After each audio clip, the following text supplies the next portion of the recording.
చిత్రకవిత్వము, తెలుగు భాషా నైపుణ్యము అనే శీర్షికలో శ్రీ లోకనాథం గారు ధారావాహిక ప్రసంగం చేస్తున్నారు. వారి ధారావాహిక ప్రసంగంలో ఈరోజు 17వ ప్రసంగం చేస్తున్నారు. శ్రీ లోకనాథం గారికి స్వాగతం. ధన్యవాదములు. అందరికీ నమస్కారములు. తెలుగు భాష మధురమైనటువంటి భాష, తేనెలులుకే భాష. అంతేకాదు ఈ తెలుగు భాషలోనే చిత్ర విచిత్రమైనటువంటి విధానాలలో రచనలు చేసేదానికి అన్ని భాషల కంటే ఈ భాషలో మెండుగా ఉంది. ఇది నిర్విధాంశం. పద్యము రాయడం కూడా మన తెలుగు భాషకు ఒక ప్రత్యేకత ఉంది. సంస్కృతంలో శ్లోకాలు రాస్తారు, కానీ అక్కడ ప్రాస, యతి ఈ నియమాలు లేవు. మరి ప్రాస ఉంది, యతి ఉంది. ఈ రెండిటిని ఈ నిబంధనలు పాటించి రాయడం అంటే ఇది ఎంత క్లిష్టతరమో, దీని యొక్క గొప్పతనం ఏమిటో చెప్తారు. అది దేవభాష సంస్కృతం కాదనడం లేదు. ఆ దేవభాషలో ఉన్నప్పటికీ అక్కడ యతులు ప్రాసలు ప్రయోగించే అవసరం లేదు. అంటే కవిత్వం సులభంగా సాగుతుంది. కానీ మన తెలుగులో ఈ రెండిటిని పద్యములో తప్పనిసరిగా మనం ఉపయోగిస్తాం. ఎటు అవన్నీ అవసరం లేదో అందరికీ తెలిసినటువంటి విషయమే. అయితే ఈ చిత్రకవిత్వం అంటే ఒక చిత్రాన్ని, ఆ చిత్రాన్ని గురించి రాయాలేమని కొంతమంది అనుకుంటారు. అది నామవాచ్యంగా ప్రయోగించడం. కానీ విశేషణం ద్వారా మనము ఈ చిత్రకవిత్వం అని తెలుసుకున్నప్పుడు దీనిలో చాలా రకాల, ఇది ఒక వింతగా కనిపిస్తుంది, ఆశ్చర్యం కలుపుతుంది. ఆహా, అలానా, అట్లా ఉందా అని ఒక కొత్తదనాన్ని మనకు ప్రదర్శింపజేస్తుంది. ఈ శబ్ద తరంగముల చేత కానీ, లేకపోతే ప్రయోగాల చేత కానీ, ఆ అక్షర క్రమబద్ధీకరణ చేయడం కానీ, అక్షర బంధములో కానీ, బంధ కవిత్వం, గర్భ కవిత్వం, చిత్ర కవిత్వం, నానా రీతుల్లో ఎన్నో రకాలుగా చేసేదానికి ఈ చిత్ర కవిత్వంలో సాధ్యపడుతుంది. అంటే చిత్ర విచిత్రాలు చేస్తారు. చిత్రం అన్నమాట. అంటే ఒక వింత, ఒక ఆశ్చర్యం. అహో ఆంధ్ర భోజుడా అన్నట్లు ఈ భాషలో కూడా ఆ విధంగా మనం చిత్ర కవిత్వంలో చిత్ర విచిత్రాలు చేయొచ్చు. ఇప్పుడు పదాలలో కూడా ఆ వరల్డ్ పజిల్ అంటారే, ఒక రకరకాల పదాలను మనం ప్రవేశపెట్టి క్రాస్ పజిల్స్, అక్కడ ఉన్నటువంటి అక్షరాన్ని చెప్పమంటారు. అవన్నీ కూడా చిత్రకవిత్వంలోకే వస్తాయి అన్నమాట. అంటే ఈ శబ్ద చిత్రము, అలంకార చిత్రము, గోడ చిత్రము, కోట చిత్రము, గతి చిత్రము, గర్భ చిత్రము, బంధ చిత్రం, ప్రహేళికలు, పొడుపు కథలు, దత్త చిత్రం, ప్రశ్నోత్తర చిత్రం, సంవాద చిత్రం, సమస్యాపూరణ చిత్రాలు, ఇట్లా రకరకాలైనటువంటి అచ్చ తెలుగు కావ్యాలు అంత్యాక్షరతో చెప్పించడము, పూర్తి చిత్ర కావ్యాలు, మిశ్రమ చిత్రాలు, ఇన్ని రకరకాలుగా మనము వీటిని విభజించవచ్చు అనేది ఈ తెలుగులో చిత్ర కవిత్వంలో ఉన్నటువంటి విభిన్న రీతులు అనేది మనకు తెలుసు. అయితే ఈ గర్భ కవిత్వం అంటే ఒక పద్యములో ఇంకొక పద్యము రాయడము, పద్యములో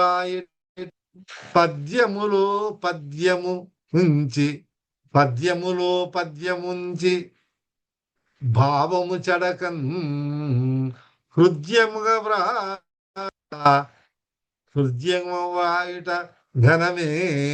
ఘనము చోద్యము చూతరిక పద్యంబునన్ శోభితమప్పగన్ అని ఈ ఒక పద్యములో మరొక పద్యాన్ని మనము అంతర్భాగం చేసి దానిలో ఒక పద్యం కాదు, 4 రకాలైనటువంటి పద్యాలను ఒకే కంద పద్యములో మరో 3 కంద పద్యాలను ఇమిడ్చగలిగితే దాన్ని చతుర్విధ కందం అంటారు. అంటే 4 రకాలైనటువంటి కంద పద్యము ఒకే కంద పద్యములో ఉండాలా. కంద పద్యము రాయిన వాడు కవి కాదు, పందిని చంపనివాడు, పందిని కొట్టలేని వాడు వీరుడు కాదు అని ఒక నానుడు ఉంది, సామెత ఉంది. అంటే కంద పద్యం కవి అనేవాడు కంద పద్యం రాస్తేనే అసలు కవి అవుతాడు. కవి కింద లెక్క కడతాడు, కవి కింద పరిగణింపబడతారు. లేదు నేనేదో తేట గీత ఆట ఏదో ఇంకొకటి ఏదో రాస్తారంటే ఈ కవులు పండితులంతా కూడా ఈ చిన్న చిన్న పద్యాలు రాసేవాళ్ళే. కానీ కంద పద్యము రాసినప్పుడే అతను కవి కింద గుర్తింపు. ఎందుకయ్యా కంద పద్యానికి అంత వేరే ఇంకా వృత్తా పద్యాలు, శార్దూలము, చంపకమాల, ఉత్పలమాల ఏవో ఉన్నాయి కదా, అన్ని రకరకాలైనటువంటి వృత్తాలు ఈ కంద పద్యానికి ఎందుకు చెప్పినారు? 4 లైన్లు ఉన్నాయి, అంతా కలిస్తే కూడా ఇవి ఆ ఆ 8 3 24 21 ఒక్కొక్క లైన్లో ఉంటాయి అక్షరాలు. కాదంటే కొంచెం అటు ఇటు ఉంటాయి. ఒక్కొక్క లైన్లోనే 20 అక్షరాలు 40 అక్షరాల పైన రాసే పద్యాలు ఎన్ని ఉన్నాయి కదా అని కొంతమంది అడుగుతా ఉంటారు. అడగవచ్చు, దానికి తప్పు పట్టేదానికి ఏమి లేదు. అంటే ఈ కంద పద్యము దీనిలో ఉన్నటువంటి నియమం క్లిష్టతరంగా ఉంటాయి. ఎందువల్ల అంటే మొదటి పాదములో 3 గణాలు ఉండాలి, తదుపరి రెండవలో 5 గణాలు ఉండాలి. ఇక్కడేమో 3 గణాలు, తరువాత 5 గణాలు ఉండాలి. అదేవిధంగా 3వ పాదము 4వ పాదం 3 గణాలు 5 గణాలు, మొత్తం ఒక పాదములో 8 గణాలు అనుకోండి. అటువంటి 8 గణాలు ఉన్నటువంటి 2 పాదాలు ఉండాలా. 8 గణాలు ఉండాలి. మొట్టమొదట పాదములో 3 గణాలు, రెండో 5 గణాలు ఉంటాయి. అట్లనే 3వ పాదములో 3 గణాలు ఉంటాయి. 4వ పాదములో 5 గణాలు ఉండాల. ఇది సామాన్యము. ఒక పద్యానికి 4 పాదాలు ఉండేది అన్నిట్లో మనం తెలుసుకుంటాము, తెలిసినట్టు విషయం. దీంట్లో కూడా 4 ఉన్నాయి. అయితే ఏమిటి ఇందువల్ల ఈ కంద పద్యములు అంటే, కంద పద్యములు అన్నిటికీ ఉన్నట్టే ప్రాస ఉండాలి. ఈ 4 పాదాలలో ప్రాస ఏమో తప్పనిసరి. ప్రాస అంటే మనకు తెలుసు, రెండవ అక్షరము ఏ అక్షరం ఉపయోగిస్తే అదే ఉండాలా. అంటే తత్సంబంధితమైనటువంటి అక్షరం ఉండవచ్చు. ఇప్పుడు లా అని నేను ఉపయోగించాను, లా ఉండొచ్చు, లీ ఉండొచ్చు, లు ఉండొచ్చు, లే ఉండొచ్చు. ఏదైనా ఒక అక్షరం అనేది ఉండాలి. దానికి ఆ అక్షరానికి సంబంధించినటువంటి అక్షరమే ఆ గుణితంలో ఏదైనా ఉండొచ్చు. అంతేగాని ఒక లా అని చెప్పినారు, ముందు దాని లా ముందు 0 ఉంటే అన్నిట్లో కూడా ఆ అక్షరం ముందు 0 ఉండాలి. ఒక దానిలో ఒక అక్షరము ముందు 0 పెట్టి రెండో అక్షరము లో 0 లేకుండా చేస్తే అది ఒప్పుకోకూడదు. అది అన్నిట్లో తెలిసినటువంటి. మళ్ళా తదుపరి ఏమిటి, 7వ గణములో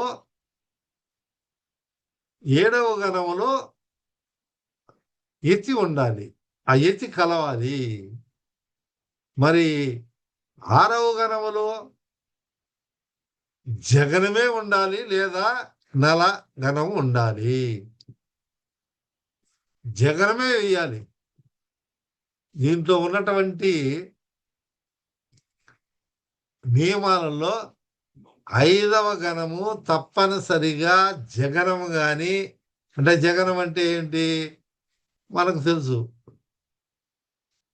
గురువు లఘు. అంటే ఆ 3 అక్షరాలు 3 కలిస్తే యమాత రాజబాణ సాలవం చేసినప్పుడు మీకు ఆ గణాలు విభజన చెప్తారు కదా, గణం మాత్రమే ఉండాలి, లేదా నలమైన ఉండొచ్చు.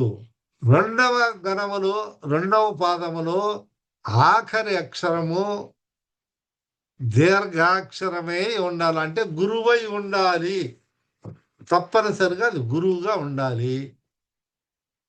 అంటే మొట్టమొదటి పాదములో మూడవ గణం ఉంది గదా! అది గురువు ఉండొచ్చా? లేదా లఘువే ఉండాలా? అంటే అక్కడేమి లేదు. నువ్వు గురువైనా ఉంచుకో, లఘువైనా ఉంచుకో. దానికి అభ్యంతరం ఏమి లేదు. 3 గణాలుండాలి. అక్కడ ఆఖరి మొదటి పాదంలో ఆఖరి అక్షరము గురువు ఉండొచ్చు, లఘువు ఉండొచ్చు. అంతేగాని ఆ గణాలు చెప్పిన నల, నల, సగ, బగ వాటిలో ఉన్నట్టే ఉండొచ్చు. అంతేగాని అక్కడ కంపల్సరీగా ఏ లఘువు గాని, గురువు గాని చెప్పల. కానీ రెండవ పాదంలో అదే విధంగా నాలుగవ పాదంలో ఆఖరి అక్షరము తప్పనిసరిగా కంపల్సరీలీ ఇట్ షుడ్ బి ఏ గురువు. గురువు ఉండాలి. మరి అంతేకాదు మూడవ మూడవ గణములో గణం ఉండరాదు. అంటే బేసి అయినటువంటి 8 గణాలున్నాయి. బేసి సంఖ్య వచ్చినటువంటి గణములలో 3, 1, 3, 5, 7 వీటిల్లో అంతా జగనము ఉండకూడదు. ఇది ఒక నియమం. ఎన్ని నియమాలైనాయి? అట్లా ఈ 2 పాదాలు అంటే మొదట 8 గణాలలోనూ రెండవసారి ఆవృతమైనటువంటి దానిలో కూడా ఇదే నియమాలు రావాలి. అట్లా కాకుండా మనం చేస్తే అది పనికిరాదు అని ఈ కంద పద్యానికి నియమాలు. కాబట్టి ఇన్ని నియమాలు ఉన్నాయి కాబట్టి రాసిన వాడే కవి అనేది మన పండితులు, మన తర్వాత పెద్దవాళ్ళు మనకు చెప్తారు. అది అంతా కూడా మీరు వింటారు. ఇటువంటి కంద పద్యాన్ని ఒక కంద పద్యమును దాంట్లోనే చతుర్విధ కంద పద్యం అంటే 4 కంద పద్యాలు రావాలి. అక్షరం మారకూడదు. అక్షరము ఎక్కడా మార్చేదానికి లేదు. రెండవ పద్యములో ఈ చెప్పినటువంటి ఏ నియమాలైతే ఉన్నాయో మూడవ గణములో జగనం ఉండకూడదు. తరువాత 5వ గణములో జగనం గాని, నలం గాని అక్కడ ఉపయోగించవచ్చు. అంటే దానికి ఒక ఎక్సెప్షన్ ఇది కానీ లేకపోతే కానీ. అంతేగాని ఇంకా వేరే గణం వేస్తానంటే ఒప్పుకునేదానికి లేదు. ఇప్పుడు భగనం ఉంది. ఆ భగనం నేను అక్కడ అక్కడ ఆ 5వ గణంలో వేస్తానంటే అది ఒప్పుకోరనమాట. గణముల ప్రకారమే సరిపోతుంది. కానీ కంద పద్య నియమంలో సరిపోదు కాబట్టి అక్కడ వేసేదానికి లేదు.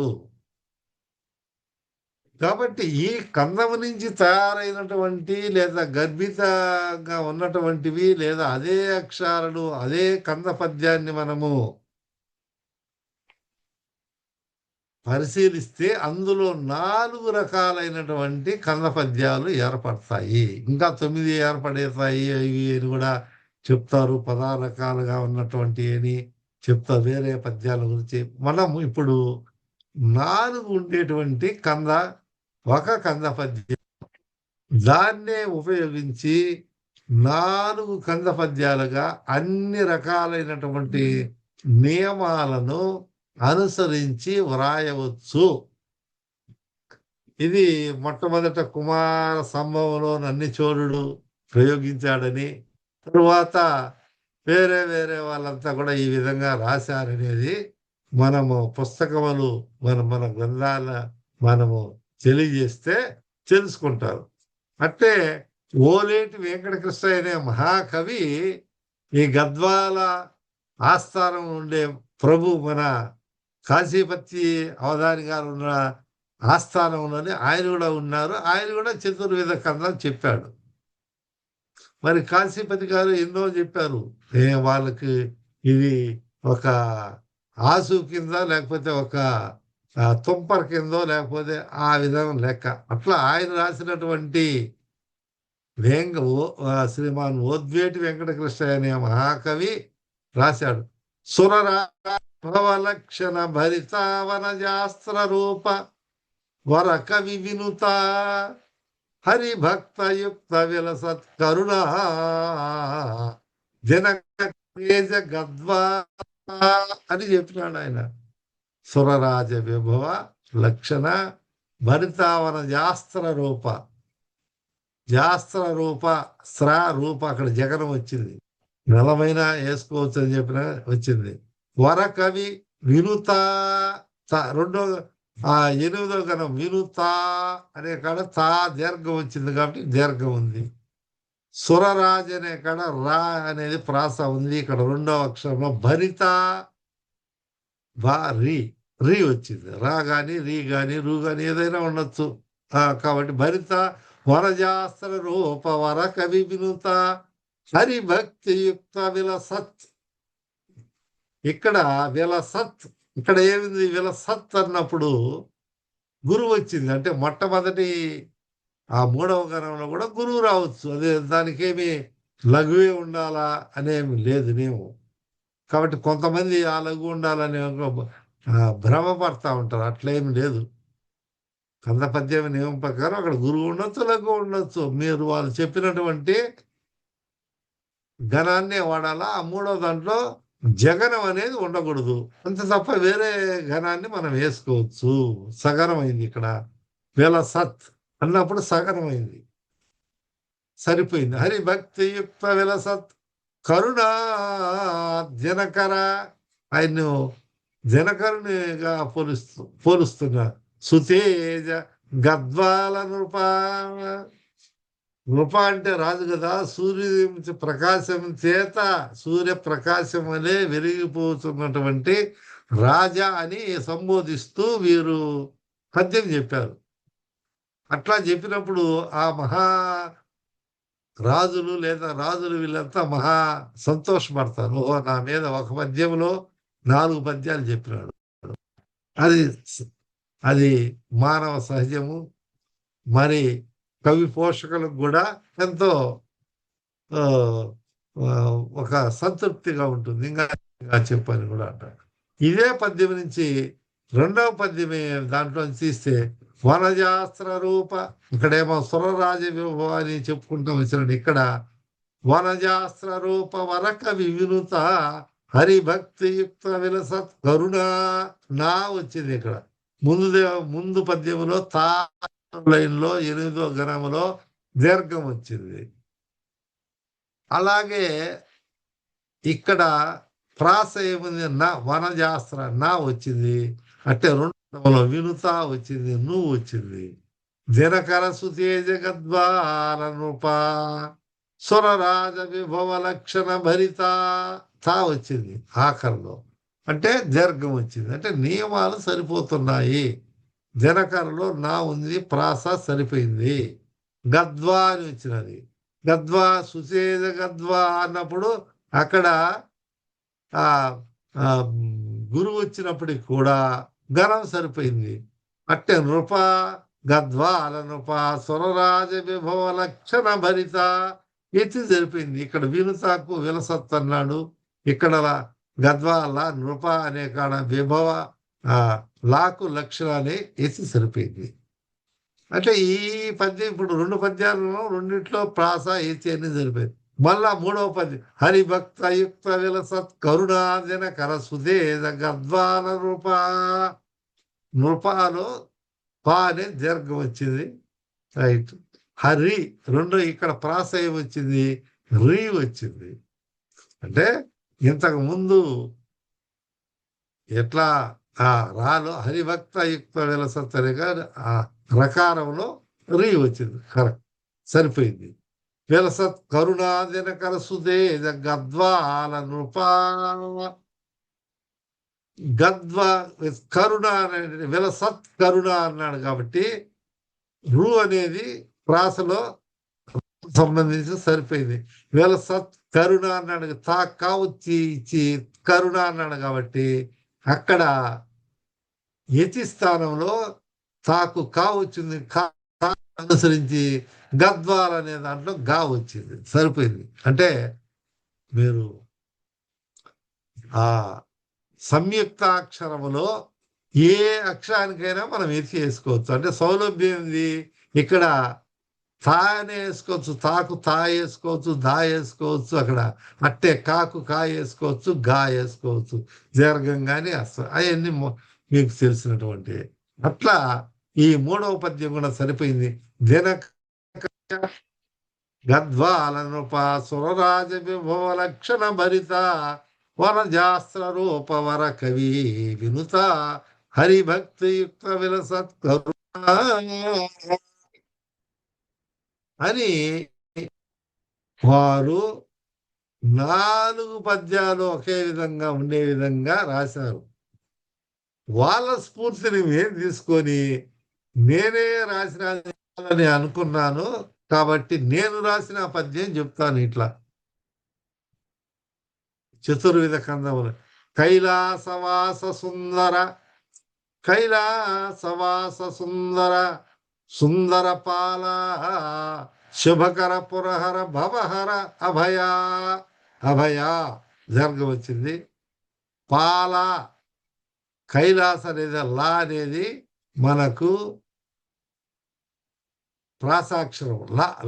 లా అనేది ప్రాసాక్షరం. రెండో పదంలో పాల సుందర పాల అంటే బాగా పాలించువాడా అని, అంటే రక్షించువాడా అని, లేదా పరిపాలన చేయువాడు. శుభకర పురహర భవహర అనే కాడ మనకు పాకు బాకు ఇది సరిపోయింది. అలాగే 5వ గణంలో పురహర అన్నాం కాబట్టి నలగణం వేశాం. ఇక్కడ నలగణంతో మనము ఈ పద్యం వచ్చింది. ఇంతకుముందు మనం చెప్పుకున్న పద్యం అక్కడ జగనము వాడారు. ఏదైనా వాడుకోవచ్చు అని చెప్పుకున్నాం కాబట్టి అది సరిపోయింది. త్రైలోక్య పూజ్య, ఇక్కడ రెండో అక్షరం లో వచ్చింది. త్రైలోక్య పూజ్య త్రైలోక్య పూజ్య హరి పరిపాలన. త్రైలోక్య పూజ్య హర. హర అంటే శివుడు, శివుని గురించి రాస్తున్నాం కాబట్టి హర పరిపాల విభవ బుధశీల పావన శుభదా అంటే శుభదా. ఆఖరిలో దా అనే అక్షరం దీర్ఘం వచ్చింది. ఆ దీర్ఘానికి ఆఖరి అక్షరం కాబట్టి రెండవ పాదంలో దీర్ఘమే ఉండాలా, గురువు ఉండాలి కాబట్టి సరిపోయింది. అట్లనే పాల అనే కాడ పావన అనే దాంట్లో పాకు పాకు ఇది సరిపోయింది. ఈ ఇది సరిపోయింది. ఇక్కడ బుధశీల అన్నాము. ఆ బుధశీలలో 5వ గణము ఇక్కడ జగనం వచ్చింది. పైనేమో అక్కడ నలం వచ్చింది. ఈ రెండో దాంట్లో శీల అని ఉన్నది కాబట్టి ఇక్కడ జగనం వచ్చింది. జగనము రావచ్చు లేదా నలము రావచ్చు. అందువల్ల కంద పద్యము సరిపోయింది. ఈ పద్యంలోనే మళ్ళా 3 ఏ అక్షరం కూడా ఇది వరకు చూసినట్టు ఈ పద్యంలో మళ్ళా రాబోయే 3 పద్యాలలో కూడా గర్భితంగా ఉన్నటువంటి పద్యములో ఒక అక్షరం కూడా మారకూడదు. గణాలు సరిపోవాలి, ప్రాసలు సరిపోవాలి, ఎత్తులు సరిపోవాలి. ఆఖరి 8వ గణంలో దీర్ఘం ఉండాలి. ఈ అంతా కూడా ఉండాలి. భావం కూడా చెరపదు. ఇప్పుడు ఈ పద్యం నుంచి మనము త్రైలోక్య పూజ్య హర పరిపాల విభవ బుధశీల పావన శుభదా. 8వ అక్షరం అంటే దీర్ఘం వచ్చింది. దీర్ఘం త్రైలోక్య పూజ్య హరి పరిపాల అంటే త్రైలో అనే కాడ లాలో లో వచ్చింది కాబట్టి ప్రాసంలో కింద రెండో దాంట్లో కూడా పాలా వచ్చింది కాబట్టి ఇది అక్కడ ప్రాస అక్షరము లాక్ సరిపోయింది. కైలాసవాస సుందర పాల శుభకర పురహర భవహర అభయ. ఇక్కడ కూడా ఆఖరి అక్షరము దీర్ఘం వచ్చింది, సరిపోయింది. అలాగే ప్రాసలో 2 కూడా అన్ని 4 పాదాల్లో కూడా లకారానికి సంబంధించినట్టే లో లా లా లా వచ్చినాయి కాబట్టి ప్రాస సరిపోయింది. తరువాత పాలకు భవహర అంటే పాకు భాకు భవహరలో ఉన్నటువంటి భవహర అంటే మన భవాన్ని బంధాన్ని తెంచేవాడు శివుడు.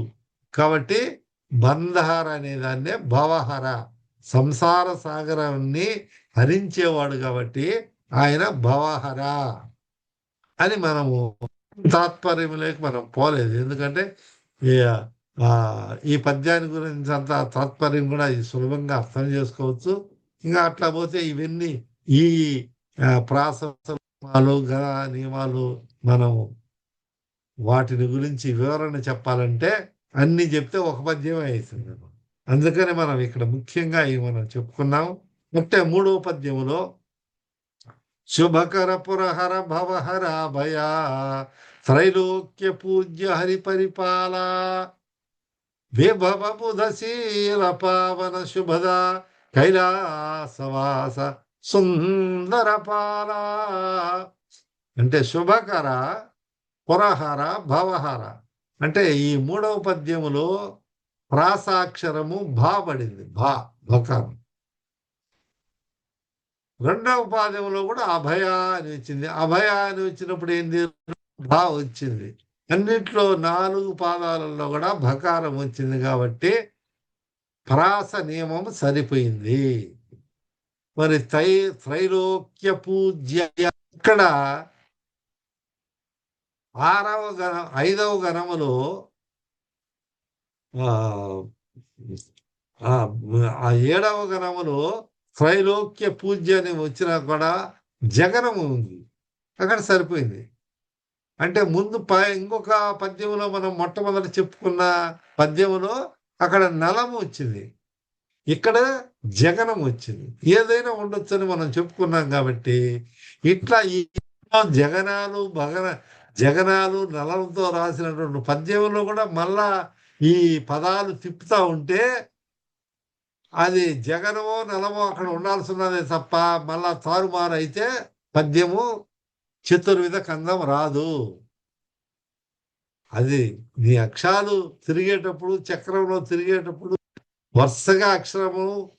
వరుసగా తిప్పాలి కాబట్టి ఒక్కొక్క మాల తిప్పినట్టే ఒక అక్షరంతో స్టార్ట్ చేస్తే దాని నుంచే రావాలి. అలా చేసినప్పుడు ఆ 6వ గణములో అక్కడ మనకు జగనం కానీ నల్లగా ఉండాలి కాబట్టి అది సరిపోయింది.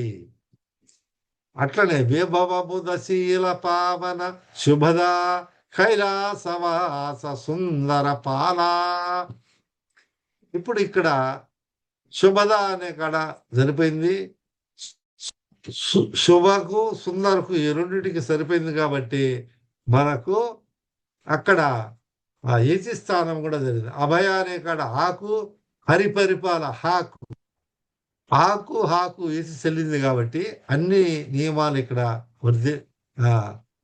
అన్ని కూడా సరిపోయినాయి కాబట్టి ఇది చతుర్విధ కందము. కాబట్టి మీరు కూడా ముందు కంద పద్యం రాయండి, కొన్ని పద్యాలు రాసిన తర్వాత ఇట్లా చతుర్విధ కందాలైనా రాసేదానికి ప్రయత్నించమని నేను మనస్ఫూర్తిగా కోరుకుంటున్నాను. స్వస్తి. చిత్రకవిత్వ ప్రక్రియ గురించి విపులంగా చర్చించిన శ్రీ లోకనాథం గారికి ధన్యవాదాలు. ధన్యవాదాలు సార్. నమస్తే.